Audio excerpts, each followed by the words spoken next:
ආයිබෝන් යාළුවනේ මම ඔයාලට පොඩි ටික් එකක් කියලා දෙන්නනේ පොල්ලක් අරන් ආවම කොහොමද බේරෙන්නේ කියලා.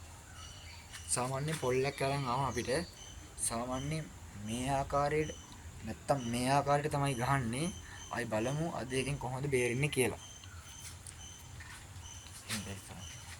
ආයි පොල්ලක් අරන් ආවම සාමාන්‍ය දුවන එක අපේ වීරකමක් නෙවෙයි. මේ වගේ මෙහෙම ඉඳලා නැමිලා මේ ආකාරයට පොල්ල අල්ල ගන්නවා.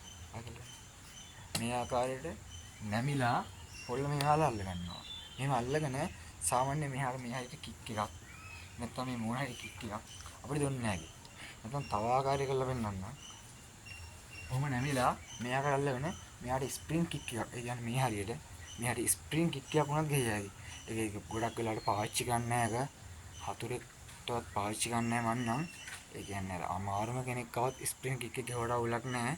නැතු ඒක පාවිච්චි ගන්න එපා. ඉතින් නොකරන තමයි. හරිද?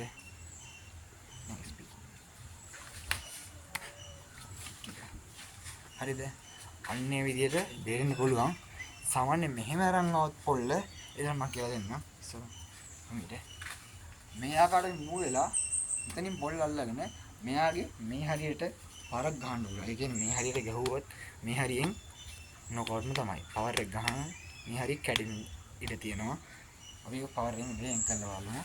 මෙහෙම මූ වෙලා මේ හරිය අල්ලගෙන පොල්ල මෙයාට කික් පාරක් ගහනවා. හරිද? එහෙනම් මේක පොඩි ස්ටික් එකක්. මම ආයෙ තව ස්ටික් එකක් දාන්නම් ආයිබෝන් යාළුවන්ට.